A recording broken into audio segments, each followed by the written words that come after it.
educação. Vale a pena, né?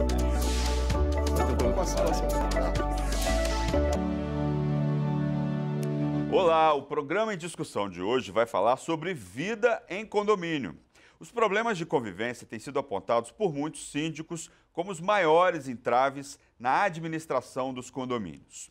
Oferecer um ambiente acolhedor e voltado para a prática de atividades que facilitem o bem-estar diminui os atritos e promove a qualidade de vida de toda a comunidade. Normas de conduta ajudam a evitar possíveis conflitos e problemas com vizinhos e funcionários. Pequenas atitudes no dia a dia influenciam a boa convivência e a qualidade de vida de todos.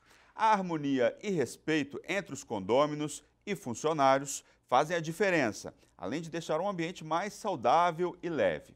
E para falar sobre esse tema, nós vamos conversar com o José Ronaldo Menezes, que é síndico profissional, Dr. Adam Palache, advogado e especialista em direito condominial, e Sérgio Figueiredo, que é psicólogo.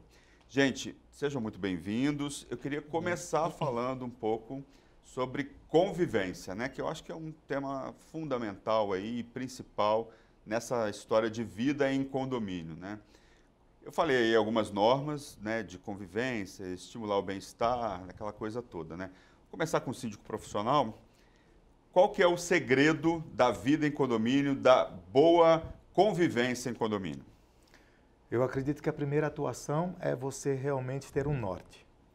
O norte, dentro de uma área condominial, ele é estipulado pelo regulamento interno, que esse, em especial, é criado diante das necessidades que você entende da comunidade e pela convenção condominial, que na implantação do condomínio, praticamente ela já vem 100% pronta.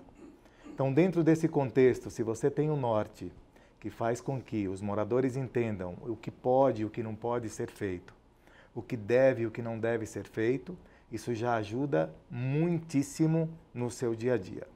Outro ponto importante é você ter realmente um equilíbrio quando você vai lidar com assuntos relacionados a essa relação social dentro da massa condominial. Sérgio, por que a vida entre os moradores é tão conflituosa? A vida entre os moradores é conflituosa em função das pessoas terem os seus desejos pessoais, as suas experiências pessoais e as suas formas de ver o mundo, né, e como interagir com o outro. Isso é muito particular de cada um, né? Não existe uma fórmula e uma razão de se agir diariamente, de forma livre, enfim. E aí, nessa condição, as pessoas elas têm que usar um pouco do bom senso, né, para poder trabalhar as relações em comunidade, né? E o universo do condomínio é um universo, uma comunidade muito particular, né? Um universo que você vive diariamente, nas relações com as pessoas que você acaba cruzando mais de uma vez, tal. Então, acho que existe uma necessidade de um cuidado pessoal de cada um, de fazer essas interações de forma, né, apropriada, sem excessos, né, respeitando muito o outro, né, a liberdade do outro e a de si mesmos, né. Existe um segredo aí para essa boa convivência? Assim, existe uma norma para essa boa convivência? Eu acho que o segredo para uma convivência sadia é respeitar a liberdade do outro. A minha liberdade, ela termina quando começa a do outro. Então, ter esse parâmetro de saber onde, né, a minha liberdade, até onde minha liberdade pode ir e até onde ela deve parar, isso é importante, as pessoas terem esse limite, né, nas relações de um para com o outro. Doutor Adam, o que deve ser considerado nessa relação, o que deve ser judicializado, o que não deve ser judicializado, a conversa, a mediação de um conflito, quando ele existe, como que ela deve ser feita dentro desse ambiente? Eu acho que o papel do gestor, principalmente, né, síndico, gerente predial e outras pessoas que estão na condução dos trabalhos no condomínio, ele tem que fazer uma avaliação de cada caso, né? A gente costuma dizer que morar em condomínio é saber lidar com o coletivo, né? Saber lidar com as diferenças de várias pessoas.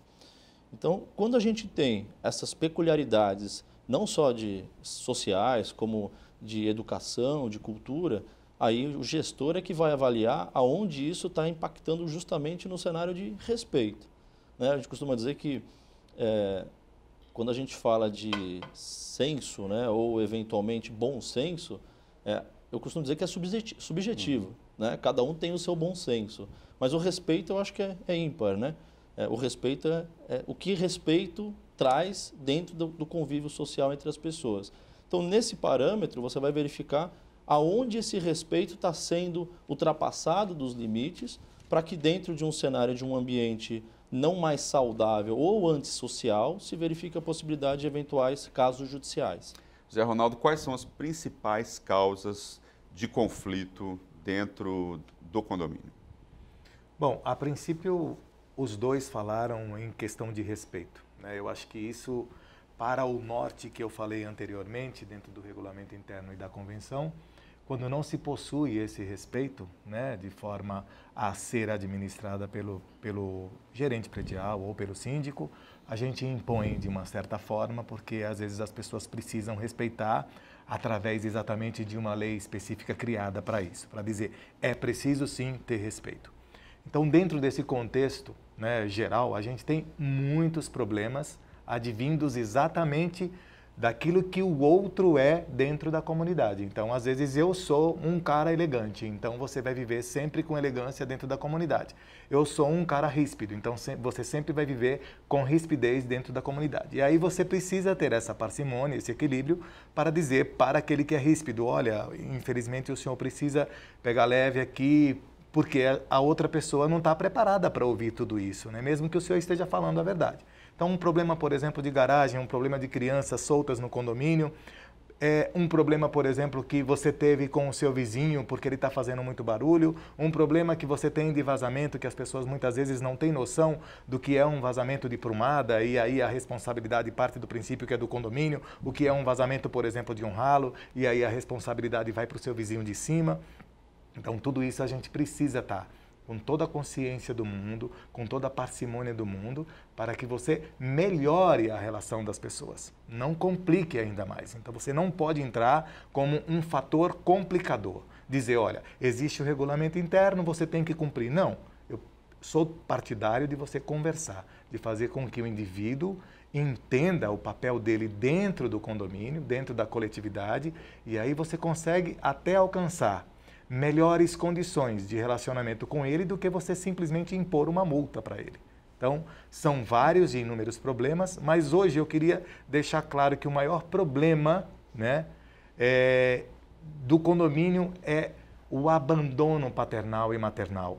As pessoas entendem que quando você compra um apartamento, quando você compra uma casa num condomínio fechado, a extensão da sua casa e da sua responsabilidade com os seus filhos nas áreas comuns, ela não existe mais, porque parte do princípio de que eu deleguei sem poder delegar ao condomínio ou à gestão administrativa do condomínio para cuidar do seu filho, que fica aí muitas vezes até sem a anuência ou, digamos, a observância dos pais dentro do condomínio. E aí, o que acontece, né, com as crianças? Assim, elas fazem o que elas querem dentro do condomínio e acabam ferindo esse direito de outras pessoas? Na verdade, não. Na verdade, você tem que ser inteligente ao ponto de entender que isso é uma demanda. Você está ali para atender à demanda dos moradores e criar algumas alternativas sociáveis para que essas crianças possam ter o que fazer dentro do condomínio. Então, por exemplo, em época de férias, a gente geralmente contrata empresas especializadas para que elas possam vir, para que elas possam ficar tempo, por exemplo, de 8 horas dentro do condomínio, fazendo brincadeiras, inserindo, por exemplo, até mesmo algumas brincadeiras lúdicas e que eles possam aprender e, ao mesmo tempo, possam interagir socialmente. Dentro desse contexto, a gente pede para essas empresas inserirem algumas normas regulamentares para que eles possam ir aprendendo desde pequeno como é viver e como é viver bem em condomínio. Sérgio, criou-se aí um conflito entre 2 ou mais vizinhos, né? Criou ali uma antipatia mútua, um bate a porta, não entra no elevador com o outro. A partir desse momento que foi instaurado, né, essa antipatia mútua, esse conflito mútuo, como é que a gente pode reverter essa situação e como que a gente pode trabalhar isso? As pessoas têm que entender que essas situações, ninguém é obrigado né, a agradar o outro e, enfim, mudar. Mas o comportamento de respeito, ele faz parte da convivência humana, né, e é necessária em nossa sociedade.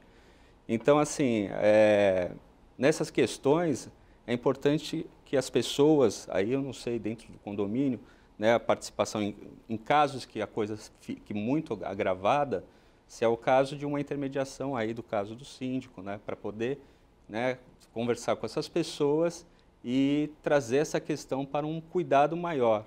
Então é importante que isso daí seja levantado, né, para que as pessoas tenham ciência de que algumas situações não tem como fugir e elas vão ter que enfrentar. E aí tratar essas questões de forma minimamente civilizada, né? Senão não tem como você fazer parte de uma comunidade e tratar, né, as relações ali com o devido cuidado, né, o respeito.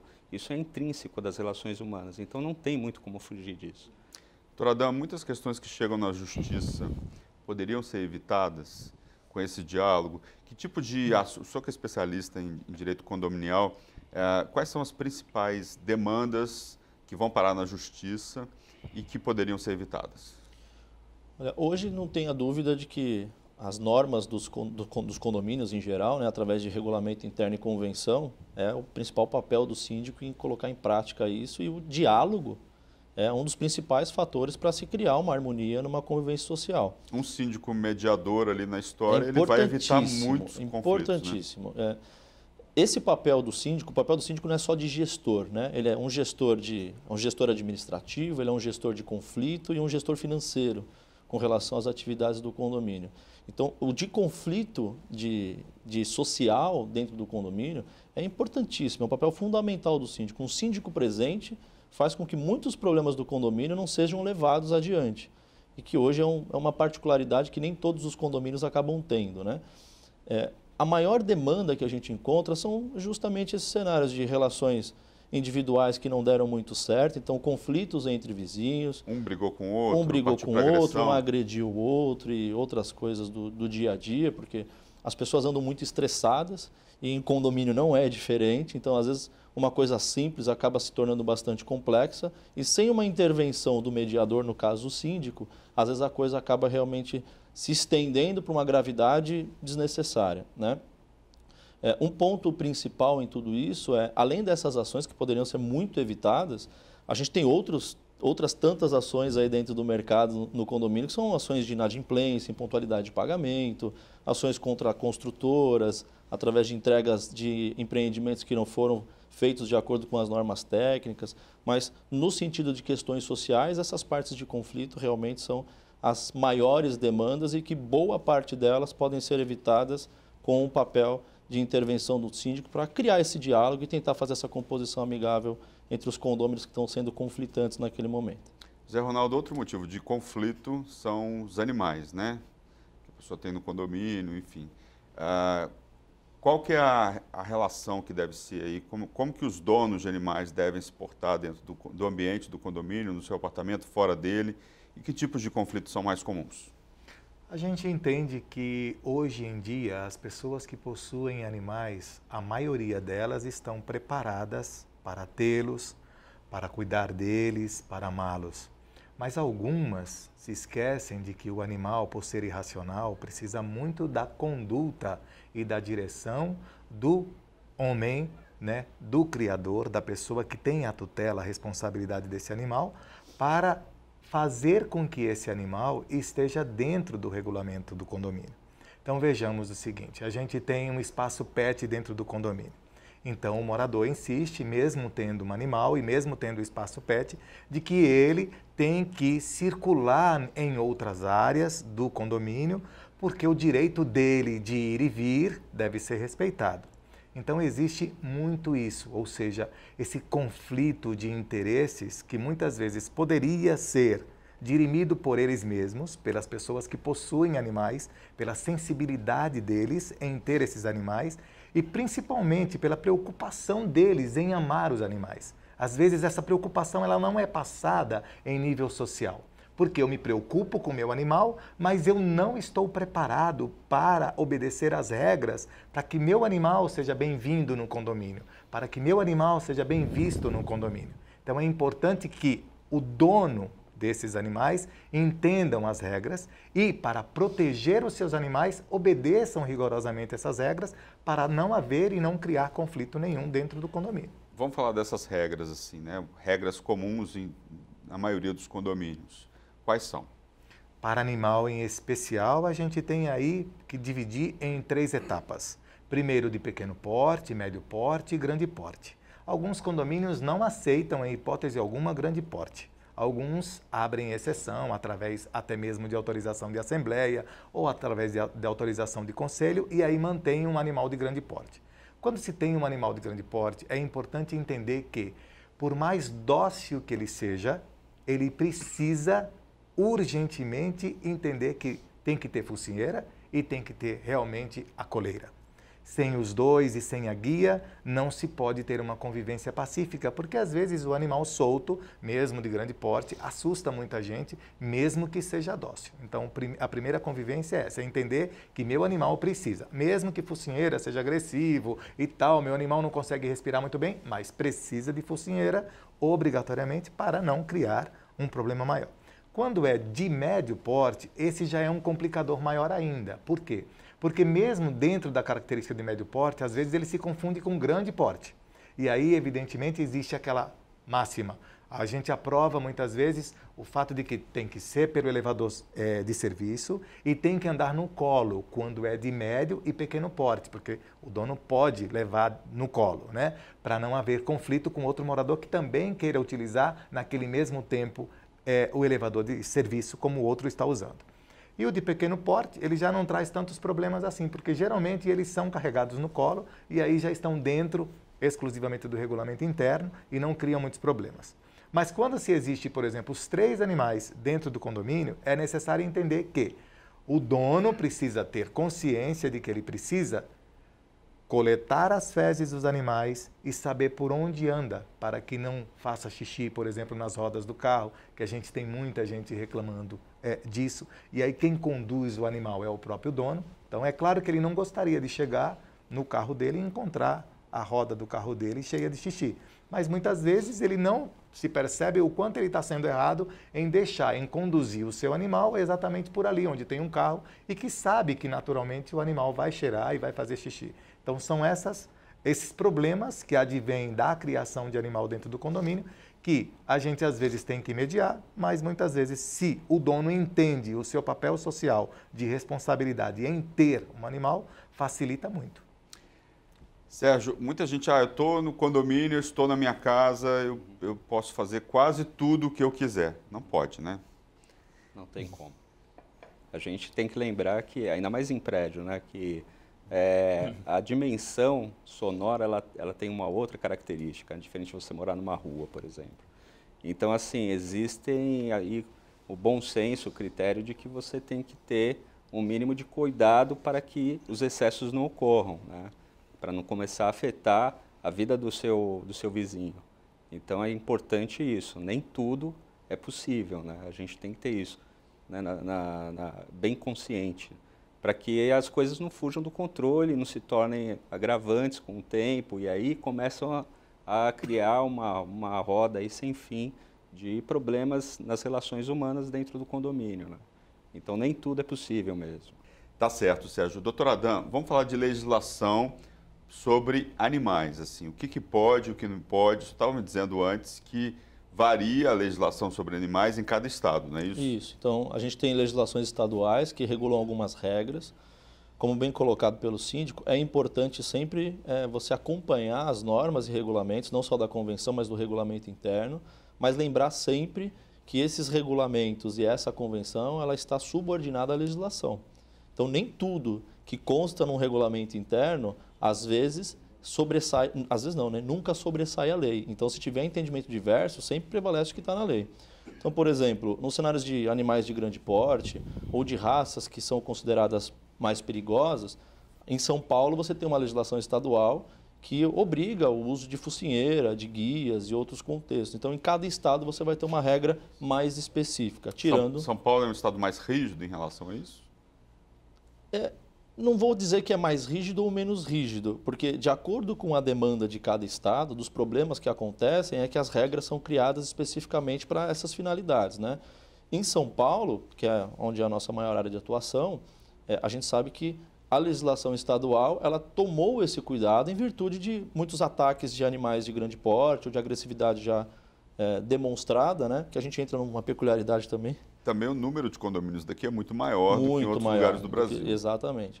Então, nesse ponto, é importante sempre ter essa análise de que está no regulamento, é regra geral absoluta. Não, a gente tem que fazer realmente um comparativo e ver se a legislação não tem nenhum entendimento contrário ao que você colocou numa regra particular de convivência entre condôminos. Então, no caso de animais, de pets, é uma situação que vem sendo muito demandada na justiça e já tem alguns pontos pacificados, como, por exemplo, proibir a ter animais de estimação dentro da sua unidade particular.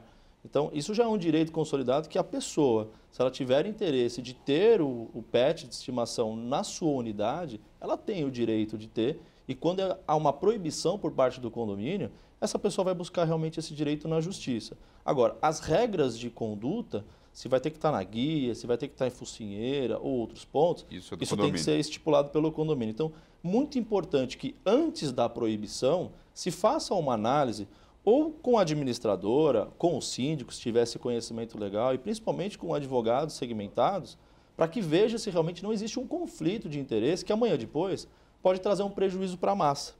Por quê? O morador que está se sentindo prejudicado, ele ingressando na justiça e tendo êxito, seja em indenização, seja em qualquer outro aspecto, que causa um custo de alguma forma, quem paga esse custo é toda a massa condominial. Então, antes de tomar uma decisão por impulso, ou até mesmo para, às vezes, agradar a maioria numa assembleia ou numa reunião de condomínio, é sempre importante procurar se existe embasamento legal para que aquela decisão seja imposta para os demais moradores. Assim, a gente evita também bastante conflitos e outros problemas que a gente acaba tendo no dia a dia de convívio e principalmente nessa questão de pet que traz N problemas aí para o condomínio, seja de cães fora de guia, o próprio xixi, né, do animal de estimação na roda ou em áreas comuns. Então, são questões realmente que esse convívio social, para cada tipo de condomínio, você vai criar uma peculiaridade em virtude daquelas diferenças de pessoas, de culturas, de educação e assim por diante. Zé Ronaldo, atraso de condomínio também é outra questão que gera conflito, que gera muito conflito dentro do condomínio, de uma maneira geral. O que pode e o que não pode? Eu estou em atraso do meu condomínio, né? E aí eu vou acabar entrando na legislação daqui a pouco, né? Como é que são os conflitos em relação ao pagamento da taxa de condomínio? Na verdade, hoje a gente tem que administrar imaginando que o ser humano que mora no condomínio também tem os seus problemas financeiros. Parte do princípio de que se eu sou um devedor crônico, a gente não tem muito o que fazer por esse devedor crônico, a não ser fazer exatamente, se cumprir, o modo operandi da cobrança. Então você tem, por exemplo, um mês de atraso. Com um mês de atraso, você pode ainda negociar com a administradora. Perfeito. A partir de 30 dias, dentro de 30 até 90, passou dos 30 até 90, você tem uma empresa especializada de cobrança, que é a chamada cobrança amigável, extrajudicial, que depois o doutor pode aprofundar um pouco mais nesse aspecto. Passou disso, dos 3 meses, que é uma tentativa amigável, então você encaminha para a cobrança judicial, que hoje, dentro do que a gente entende, né, da lei atual com a lei antiga, a gente tem digamos que uma celeridade maior nesse aspecto em termos de cobrança e em termos da resolução dessa lide na justiça. Sempre, 99% das vezes, favorável ao condomínio, caso o condomínio não erre no sentido de estar cobrando ou de como está cobrando. Mas a gente tem que estar atento, sensível, né, à realidade econômica também do indivíduo que compõe a sua massa condominial. Você não pode simplesmente ser um credor e imaginar que você tem um papel bancário em relação àquele seu vizinho, em relação àquele morador. Você tem que ter a sensibilidade de entender o universo dele, às vezes posterga um pouquinho, dá um fôlego para ele. Quando você percebe que não existe, que ele realmente é crônico, ele não tem como sair, por exemplo, dessa situação que ele mesmo criou, infelizmente você tem que ir partir do princípio que o modo operandi prático, extrajudicial e judicial funcionam e funcionam muito bem. Então, Adam, as pessoas às vezes proíbem a pessoa que está com atraso no condomínio de fazer uma atividade ou outra, de frequentar reunião. Isso é legal? No cenário de frequentar reunião, a frequência ela não pode ser proibitiva. A participação, sim, porque vem de um texto legal, porque o condômino ele participa estando quite com as suas obrigações condominiais. Então, se ele não estiver quite, se ele for um devedor, ele pode presenciar, mas não pode participar ativamente das discussões da Assembleia. Então, para que haja um controle maior de tudo isso, algumas dicas que a gente dá primeiro aspecto, que o síndico seja uma pessoa ativa no acompanhamento das contas do condomínio. Isso vai evitar que você tenha devedores contumazes, né? Então, pessoas que ficam devendo por muito tempo e que acabam não sendo cobradas. Aí gera realmente uma dificuldade muito grande de você conseguir fazer uma composição amigável com pessoas que devem quantias mais expressivas. O segundo aspecto é justamente esse que foi colocado de ter realmente uma empresa especializada de cobrança. Alguns síndicos, às vezes, acabam até se expondo e gerando até processos de indenização por dano moral por fazer uma cobrança pessoal de condôminos inadimplentes e, às vezes, de uma forma coletiva ou na presença de outras pessoas constrangendo o devedor. Então, isso acaba gerando também algumas ações judiciais que pode trazer um prejuízo para o condomínio.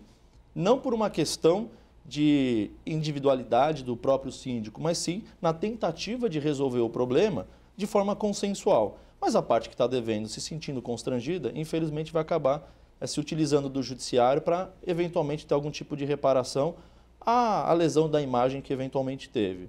E aí os conteúdos é sempre criar uma regra de cobrança para que você não fique atrelado a uma individualidade ou uma subjetividade do síndico ou do corpo diretivo por uma eventualidade de acordo. Então, por exemplo, a gente vê muitos acordos, a gente já chegou a ver acordos em condomínios de 300 parcelas, sem juros, sem multa, nem correção. Então, o condomínio virou um financiador do devedor, prejudicando toda a massa condominial. Então, o que a gente sugere é que criem-se regras, aprovem-se regras em assembleia, para que fuja da subjetividade do síndico. E até mesmo tire essa responsabilidade dele, que divida isso com toda a massa. Porque, às vezes, você acaba dando prioridade ou preferência. Esse rapaz nunca deveu, então vamos fazer para ele em 24 vezes. Não, esse aqui deve direto, vou fazer no máximo 12 vezes. Então, a regra, se você aplica para um, você tem que ter isonomia, tem que aplicar para o outro também. Você não pode ter essa distinção de diferenciar um devedor de outro devedor. Os dois são devedores. E o ponto é sempre estar ativamente em cima, fazendo essa avaliação, se valer de empresas especializadas, para que você não deixe esse débito criar um volume financeiro insuportável para que seja um ponto de impossibilidade de uma questão de composição amigável. Tá certo. Nós vamos agora para um rápido intervalo. Não saia daí que a gente volta já já.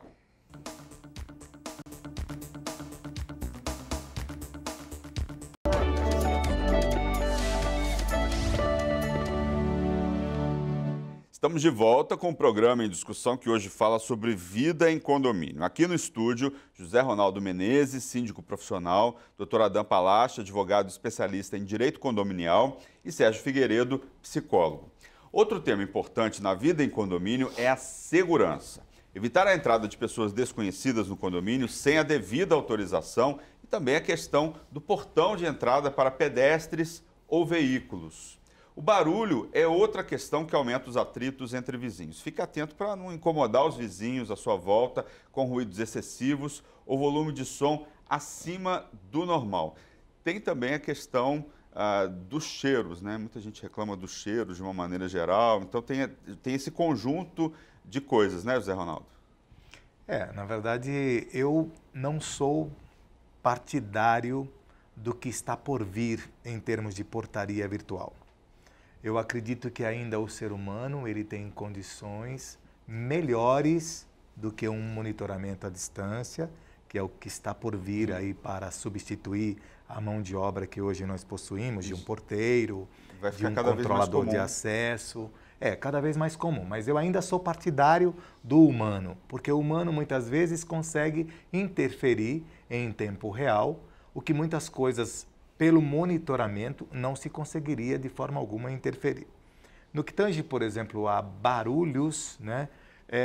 Os barulhos eles advêm muito mais por problemas estruturais do dia a dia, daquilo que foi construído, que foi entregue pela construtora, porque ela entrega muitas vezes sem o zelo do isolamento acústico, e isso dificulta muito. Um salto alto, por exemplo, num piso laminado, ele é estridente, muito mais estridente quando não se possui o isolamento acústico. Então, parte do princípio da estrutura, da entrega, como a construtora fez, de que forma ela vendeu, porque aí também é uma questão de compra e venda, você não consegue interferir, você consegue atenuar.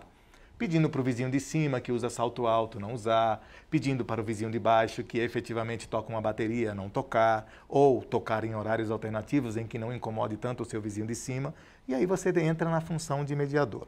Em relação aos cheiros que você coloca, muitas vezes a gente é, digamos que, compelido pela massa a identificar cheiros anômalos, né? Aquele que a gente poderia dizer, passa de um cigarro, um comum cigarro.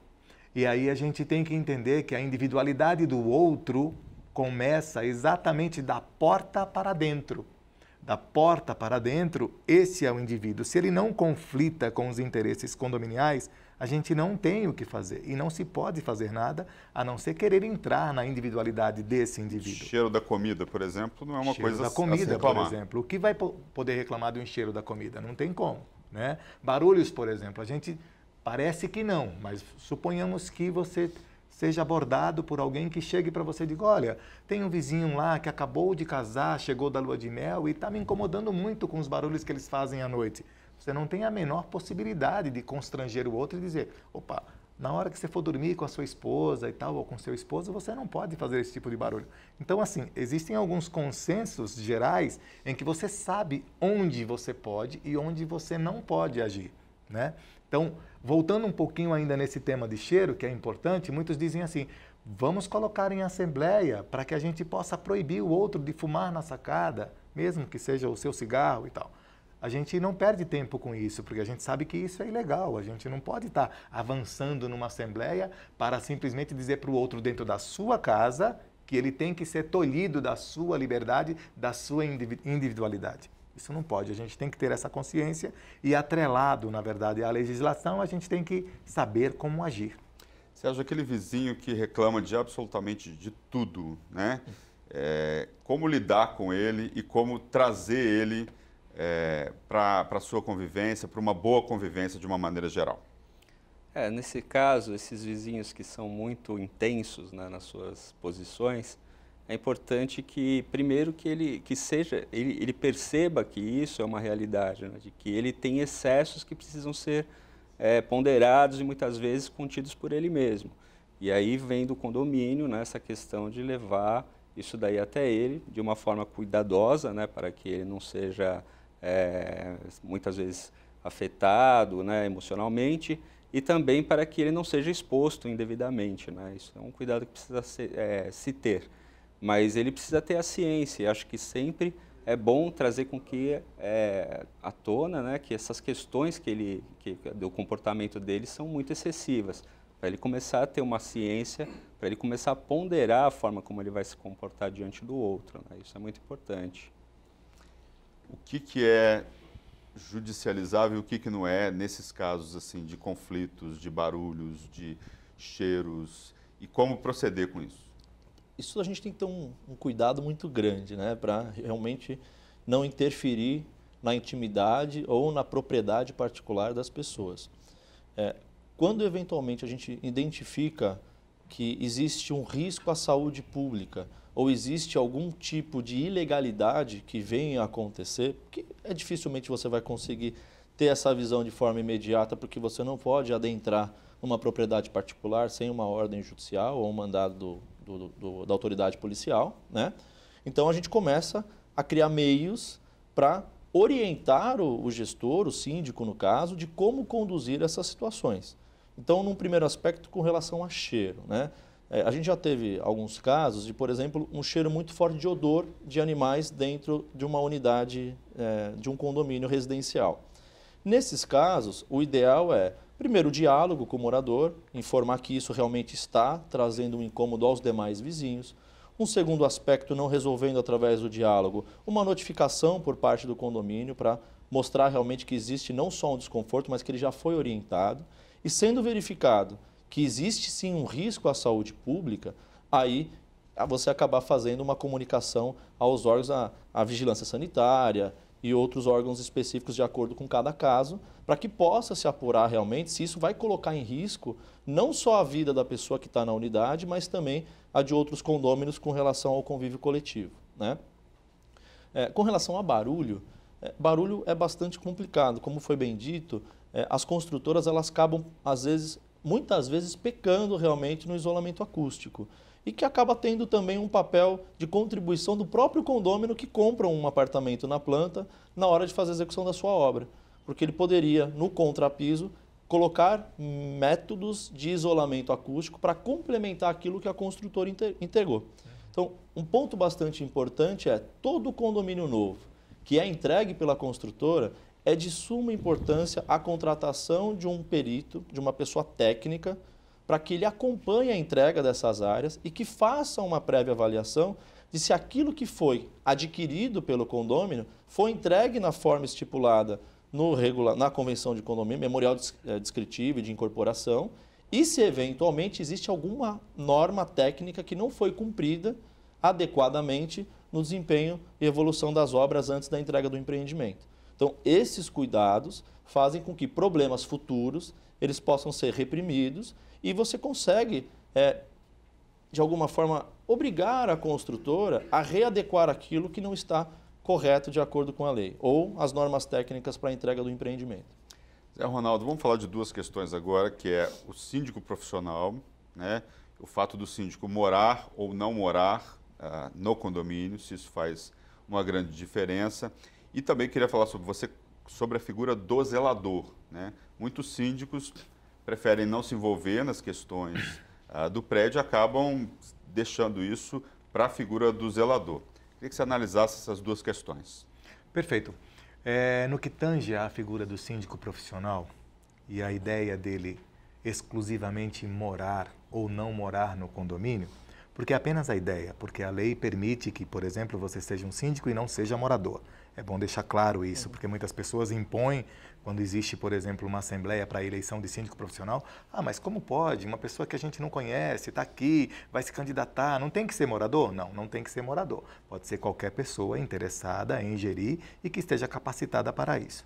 Mas eu sempre digo para as pessoas que me procuram, quanto à exigência da figura do síndico morador, que é muito conflitante. Por quê? Onipresença, onipotência e onisciência só cabe a uma pessoa, Deus. Você não consegue realmente estar presente em todos os momentos, mesmo que seja morador, das fases de problemas que sejam lhe apresentados. Às vezes você, por exemplo, está de férias, mesmo sendo morador. Às vezes você, por exemplo, está com a sua mulher no hospital, mesmo sendo morador. Então você não tem essa onipresença só porque você é morador.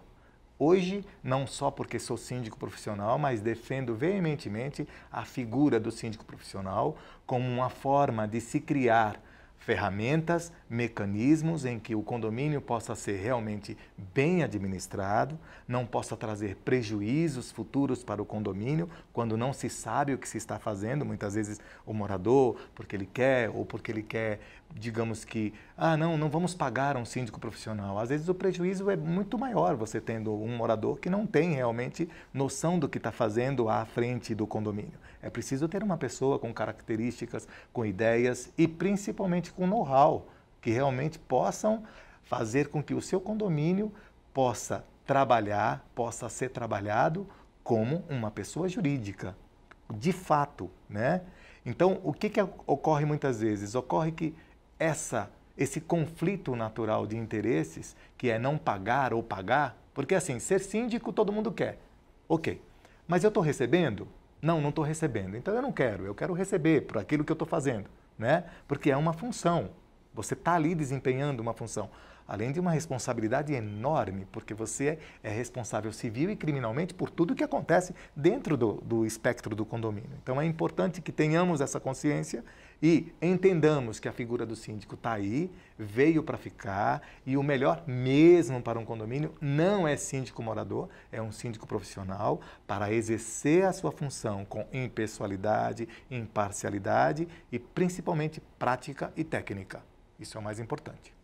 Sérgio, como lidar com a questão do preconceito dentro do condomínio, né? De uma maneira geral, um vizinho que não tolera o outro por uma crença religiosa, questão de gênero, outras questões, enfim. Como lidar com isso, como mediar esse tipo de conflito, como trabalhar isso dentro do condomínio?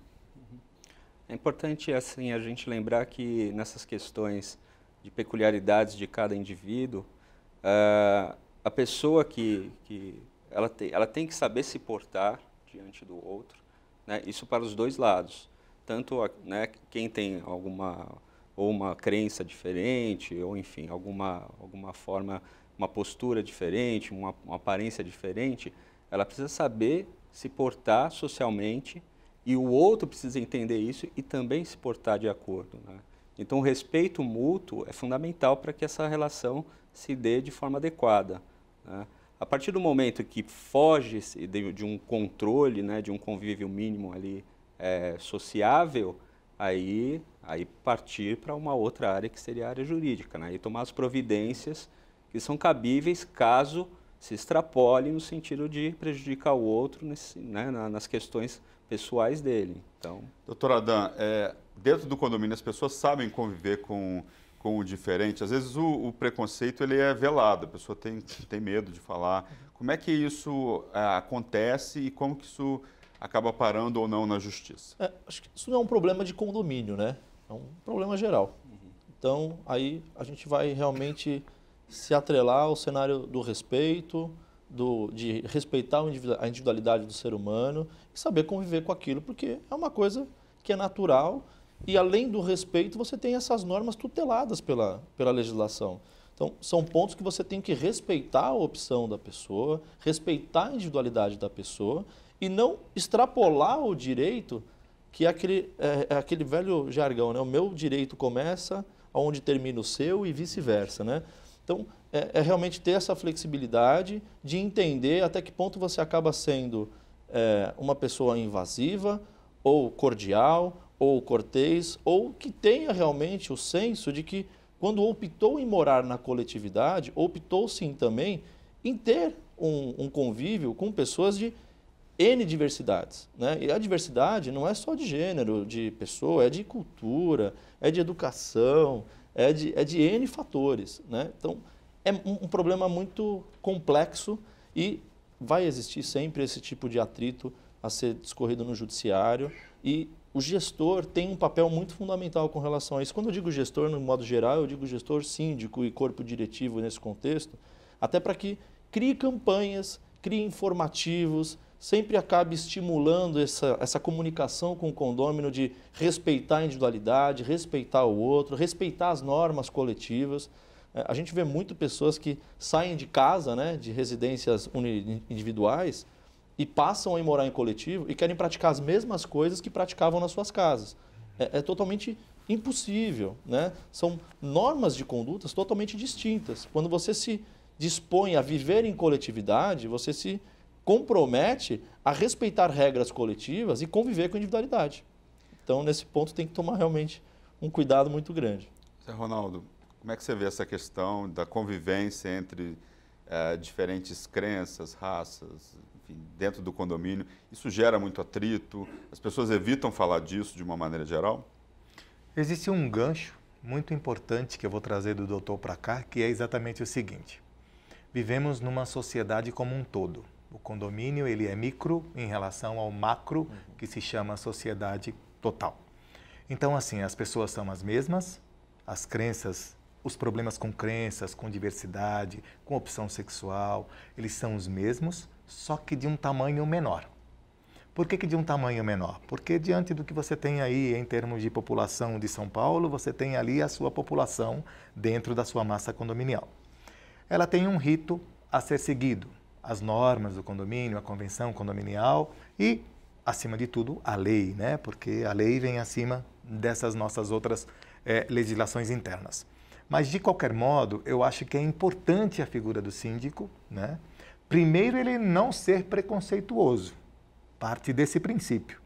Eu acho que o síndico ele tem que entender que a diversidade existe, o respeito ou a falta dele a essa diversidade também existe, não é uma fantasia, ela é real, e ele tem que fazer, sim, criar ferramentas, fazer com que as pessoas se conheçam, interajam, vão a festas, crie ambientes sociais para que elas possam se conhecer um pouco mais, entender que o indivíduo vai além da sua opção sexual. O indivíduo vai além da sua diversidade, seja com crença religiosa ou com outro afeito.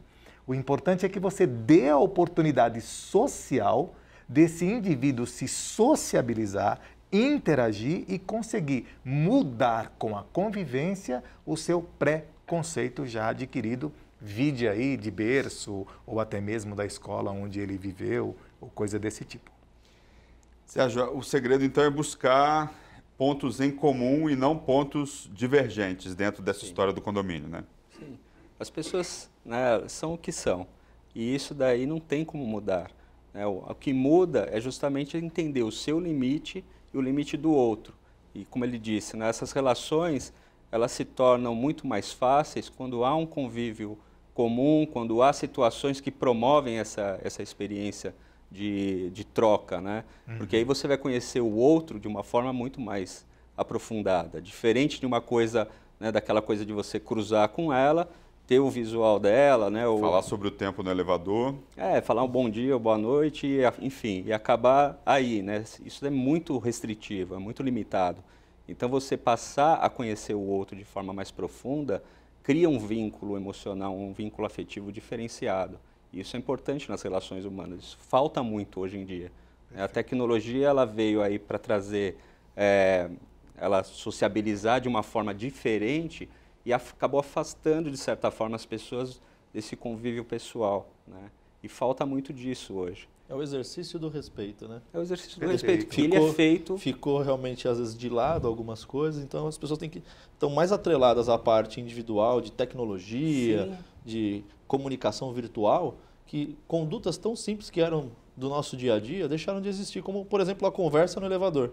Hoje é muito comum você ver as pessoas, elas entram, abaixam a cabeça, né? Com o celular na mão, e elas não conseguem falar um bom dia, uma boa tarde. Então, essa relação social deixou de existir. Então, acho que é voltar a praticar o respeito, voltar a se socializar com a comunidade, que eu acho que muita coisa a gente vai conseguir aí absorver de forma mais flexível e ter uma conduta bacana. O contato físico, né, é importante. Não tem como, isso não é insubstituível.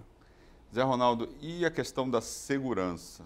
Né? A gente hoje tem aí uma realidade à nossa volta bastante violenta, né? Alguns cuidados têm que ser tomados, a questão do carro na garagem, moradores desconhecidos, o registro. Muitos condomínios têm já a impressão digital, né, para o morador. Como é que você vê essa questão e quais são os cuidados necessários e fundamentais dentro do condomínio para entrada, saída, enfim?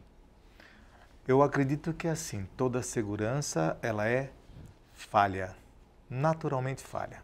Ela precisa do indivíduo que faça com que ela atinja o seu objetivo, que é no mínimo, dificultar a ação do bandido. Porque o bandido, quando ele tem a intenção de roubar aquele específico condomínio, ele vai trabalhar em cima de todas as falhas possíveis e imaginárias, sejam falhas dadas pela portaria ou pela gestão administrativa ou até mesmo pelo morador. Então ele vai trabalhar para poder entrar e para poder executar. Então os mecanismos que você fala da biometria, da atenção, da reclusão de portas ou portões na hora de entrada de veículos ou até de pedestre, são mecanismos que fazem com que a massa condominial possa dificultar a ação do bandido. Mas o mais prudente que eu digo é chamar sempre a atenção do indivíduo, solo, o único e exclusivo, para o habitué que ele exerce dentro do condomínio. Então, se eu vou entrar no condomínio, eu presto atenção, eu verifico antes se eu estou sendo seguido ou se eu não estou sendo seguido, porque se eu sentir que eu estou sendo seguido, a melhor coisa não é entrar na minha casa e dizer eu moro ali. A melhor coisa é dar a volta, depois você vem. Então, assim, são itens que você se executar como único indivíduo, aí você chega à coletividade daquela massa condominial e aí vocês vão estar, todos estarão protegidos. Mas é preciso que cada um faça a sua função. O melhor mesmo de tudo, que eu sempre brinco em assembleias, é que assim, eu sempre levo 3 seguranças para todo o condomínio que eu administro, né? Deus Pai, Deus Filho e Deus Espírito Santo. Não existe nenhum outro segurança melhor que esse, porque todo segurança também tem lá suas falhas. Mas é importante que o condômino entenda que existe ali uma ferramenta de segurança para ter o auxílio dele. Porque muitas vezes, quando você chega na portaria e o porteiro não abre porque não entendeu qual é a sua placa, porque você trocou de carro, não entendeu qual é o seu carro, ele abre simplesmente a janelinha e fala: o que é isso? Eu estou pagando o seu salário, você não está vendo que eu estou aqui? E, na verdade, seria o contrário. Seria ele dizer para a administração condominial: troquei de carro, minha placa é tal, minha cor de carro é tal. Então, esses conflitos muitas vezes são gerados, essas normativas às vezes são quebradas pelo próprio condômino, que está habituado a ser o rei de todas as coisas, o senhor de todas as coisas, e não entende que o mecanismo é coletivo e tem que se obedecer à regra coletiva. Ações na justiça por segurança, né? Houve uma falha no condomínio, a pessoa foi assaltada em frente ou dentro do condomínio. Como lidar com essas questões e quais são essas questões que acabam na justiça, doutor? Acontece bastante, né? A gente só tem que verificar as peculiaridades com relação a isso, se elas aconteceram no interior do condomínio ou se elas aconteceram na via pública, porque aí é uma responsabilidade de segurança pública. Foi assaltado por um motoqueiro na porta do condomínio. Aí não é responsabilidade do condomínio, salvo quando existe a figura do vigilante contratado pelo condomínio que deveria, de alguma forma, interferir nessa relação e proteger os condôminos que pagam e utilizam-se desse tipo de serviço. Então, por isso da peculiaridade, né? É muito importante que as pessoas entendam que segurança e comodidade, elas nunca andam juntas, tá? Ou você cria regras um pouco mais rígidas e procedimentos para preservar a segurança, ou você prioriza a comodidade. Você não consegue ter segurança com comodidade, tá? Então, é um ponto bastante importante. E as pessoas terem a consciência de que ser cordial, muitas vezes, causa uma fragilidade muito grande no condomínio. Então, entra na portaria com a biometria, você abre o portão, o outro amigo está chegando, ou um vizinho que você não conhece, está entrando junto, e você acaba criando, às vezes mesmo sem querer, uma falha muito grande dentro do seu próprio condomínio. Então, as pessoas têm que entender que elas são também papel fundamental nessa relação de segurança do lugar onde elas vivem. Elas têm que criar realmente essas rotinas, como foi bem colocado, para que elas consigam atingir um nível muito maior de segurança, até porque ela é falha, vai acontecer problemas, mas quanto mais você restringir, maior a dificuldade da pessoa que está procurando realmente ver essa facilidade para poder atingir o objetivo dela, que é ou subtrair alguém especificamente ou o condomínio como um todo. Então, problemas judiciais a gente vai ter muitas vezes. Quando eles são atrelados dentro do condomínio, aí a gente vai ter que avaliar algumas figuras. O condomínio possui ronda, o condomínio possui segurança, a empresa foi contratada para essa função de cuidar do patrimônio, não só coletivo, mas da parte individual, em rondas em garagem e outros aspectos. Aí, particularmente, entendo que se houve uma subtração, se houve algum problema, o condomínio normalmente tem aspectos de CFTV e câmeras de monitoramento, e por ter uma empresa especializada para fazer esse tipo de guarda de patrimônio, se acontecer algum tipo de problema dentro do condomínio, a empresa poderia sim ser responsabilizada. Então, tem que ser avaliado realmente o contexto. Quando acontece alguma coisa num condomínio que não é possível identificar a pessoa que fez isso por algum motivo, aí a gente acaba criando alguns conflitos, porque a massa condominial, ela preserva um direito coletivo, ela não gera lucro, ela não gera receita, ela rateia despesas, né? Então, você impor uma indenização por um evento que não foi possível a verificação para várias outras pessoas, acaba ferindo alguns direitos, principalmente com relação àquelas pessoas que estão participando de uma indenização que não deram causa para isso. Então, acaba gerando alguns tipos de conflito e tem uma discussão muito grande. Aciona o seguro do condomínio, não aciona o seguro do condomínio, tem que ser avaliado as peculiaridades para, com base numa orientação normalmente legal, saber como o síndico vai conduzir aquela situação. Se realmente acata a solicitação de indenização, não acata, é um cenário que vai ter que ser discutido na justiça e cada um apresentar os seus melhores argumentos para ver quem sai vitorioso nessa história. Sérgio, equilíbrio, bom senso, às vezes ser cordial, às vezes ser firme, como o doutor Adão estava falando, esse é o segredo aí da boa convivência no condomínio. A gente está terminando o programa, eu queria que você falasse um pouco dessas questões aí. Eu acho que assim, as pessoas têm que entender que em relação ao outro, a gente tem que ser minimamente educado, né? Isso é a premissa da convivência entre pessoas. Então, assim, sempre acho que um gesto de cuidado, né? Um bom dia, um carinho que você faça com o outro, né? Mínimo que seja, já torna a relação muito melhor e o convívio muito mais agradável dentro de um condomínio, dentro das relações, né, em geral. Então, assim, é sempre importante ter o cuidado com o outro, né? E acho que isso daí acaba gerando também um reflexo. Muitas vezes não, né? Porque às vezes a gente não tem controle sobre o outro. Mas você tomar essa partida, né, de agir assim, por si só, para você já é uma coisa que vai fazer bem, né? Se o outro corresponde ou não, aí já foge do controle. Tá certo, eu gostaria de agradecer a presença de vocês. O programa de discussão de hoje termina aqui. Lembrando que você pode rever todo o conteúdo no canal da TV Alesp no YouTube. Nós esperamos vocês no próximo programa, discutindo um outro assunto de relevância para a sociedade. Até lá.